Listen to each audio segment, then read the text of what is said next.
Perkenalkan, kami dari kelompok 6 yang beranggotakan saya Nurfaiza Salsabila, saya Fiona Agustia Putri, saya Raja Nur Hafriza, saya Reski Apriani, saya Putri Rahmawati, saya Nomi Borotoding.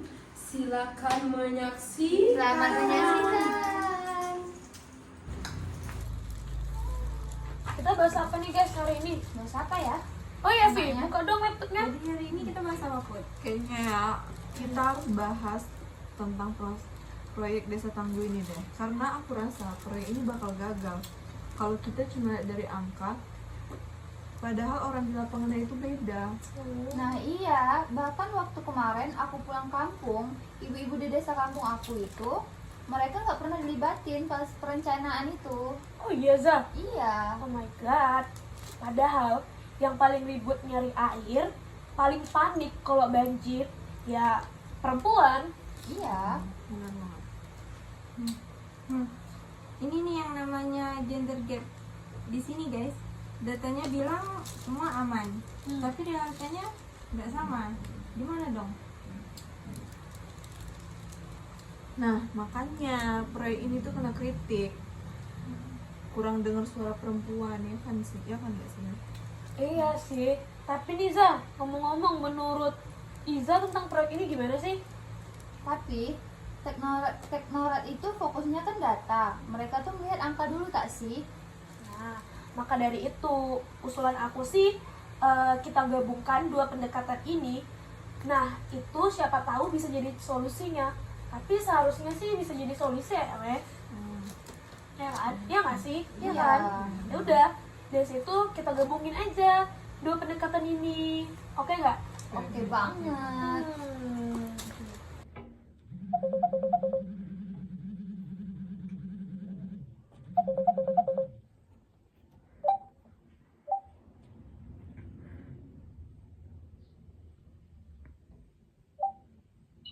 Halo geng, maaf ya weh, aku nggak dapat pulang soalnya ada urusan keluarga. Iya, nggak apa-apa. Apa Reki? Sekarang ceritain aja perkembanganku selama di sana. Nah, kemarin kan aku datang kan ke desa tuh, sempat juga aku wawancara sama perangkat desa. Terus aku tanya lah kan, kalau bikin rencana bencana itu data perempuan tuh kenapa jarang masuk. Nah, ternyata alasan mereka itu karena mereka nggak pernah dikumpulkan. Oh gitu ya Res. Nah, iya tuh masalah teknokratis itu. Tanpa data lengkap, perempuan otomatis tak terlihat weh. Iya, terus juga mereka bilang mau kumpul data pun tak tahu caranya kayak mana. Jadi aku rekam semua untuk scan kalian nanti. Oh gitu. Mantap, Res. Masuk aja tuh semua ke skrip. Iya, benar. Ya, masuk aja. Oke lah, bye weh. Cuma aku mau bilang itu aja. Bye. Bye, makasih.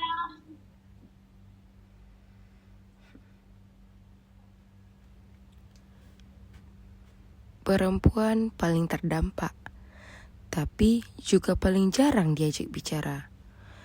Itu sih kata bidan desa waktu aku turun survei kecil kemarin.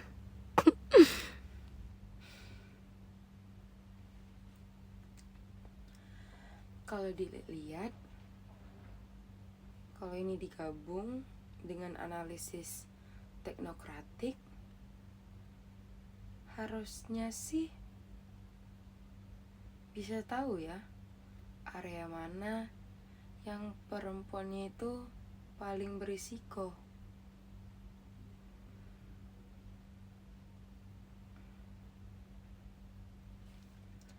Kita ini buat video bukan cuma buat tugas, tapi buat cerita realita. Eza, Iya, pas liburan semester kemarin, engkau kemana? aku pulang kampung, Nom. Oh iya, Iya, seru nggak sih di sana? disuruh Nom di sana. Apa yang membuat kau seru dan pengalaman apa yang kayak menurutku tuh kayak seru banget dan kau nggak dapetin dimanapun itu selain di Moro? Kalau di Moro tuh kan ada dua ya, Nam. Di Moro besar sama di Moro kecil. Kalau aku tuh di Moro kecil, di kampung aku. Kampung aku tuh kecil, kecil banget dari ujung ke ujung gitu. Terus nggak ada mobil, nggak ada mall-mall gitu, Indomaret, cuman nggak ada, enggak. Soalnya kan dekat sama keluarga, saudara, Seru tetangga. banget, aku pengen. Iya. Kayaknya aku harus ke situ nggak sih? Harus sih, Iya kau kan? tau nggak di situ kayak banyak kali seafood. Serius? Iya, gonggong. Oh my god. Ikan tuh ya Iya. Allah, banyak banget ikan. Iya, nggak Iya, aku perlu mau. beli. Udang. Mau. Udah guys, Soto. saya stop dulu ceritanya ya. Aduh, Sekarang- apalagi seru Iya. Sekarang apa ini tuh? lebih penting ini. Aku udah buatin nih kan gambaran sederhana. Ini kita tandain wilayah yang banyak kepala keluarga Ya. perempuannya tuh kayak Terus? gini. Terus menurut gaya nih, gaya Nusa gimana sih, Vi? Jadi gini, biar masuk masa teknokratisnya, gimana kalau kita tunjukkan pakai peta yang kayak dibikin sama Putri ini, terus nanti kita kasih grafiknya itu tapi harus tetap kayak manusia gitu, biar Oh. nanti gampang di Enggak, Put. Jadi aku kasih gitu. Iya, tapi itu apa? Jangan lupa juga suara orang lapangan juga masuk biar tak nampak dingin-dingin gitu. boleh. Kalau menurut aku nih, ini Ya. menurut aku ya, bukan Iya. menurut orang lain. Apa? Menurut aku, Iya, nah, apa? Naupi nih. Menurut aku nih, aku sih setuju. Nggak tahu dengan kalian. Kalian setuju nggak? Setuju Setuju lah. aja sih. Jadi kalau setuju artinya aduh sorry banget nih belibet banget aku ngomong. Nggak apa-apa. Biasa Iya. manusia bro.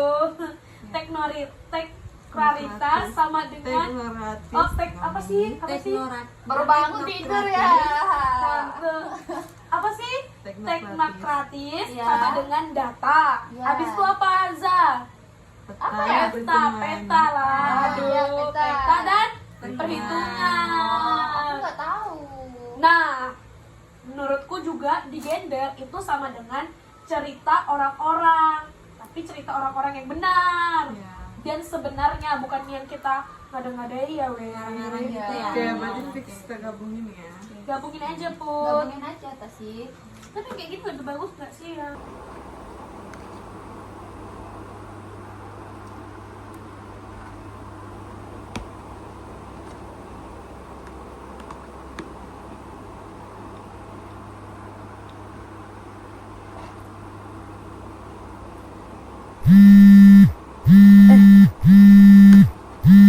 Ngapain mereka nelfon?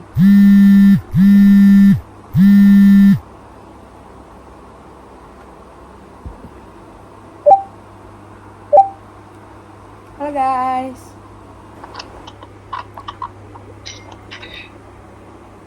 Nah, karena berhubung semuanya udah masuk, jadi kita langsung gabungin aja ya semua footage itu. Terus aku mau nanya kayak apa inti pesan dari ini semua?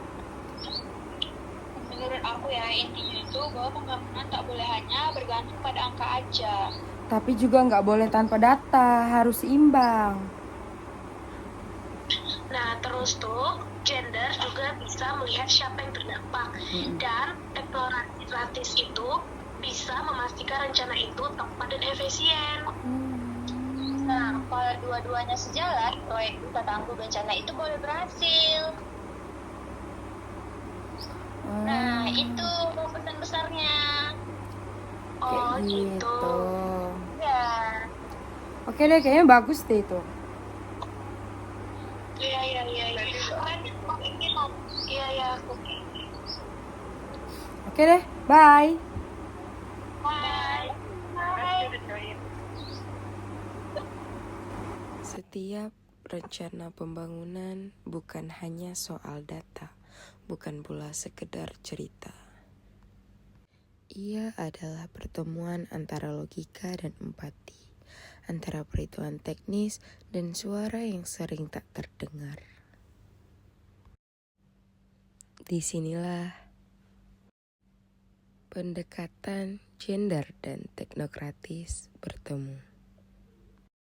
Untuk membangun, bukan sekedar membangun, tapi memastikan semua orang ikut maju bersama-sama.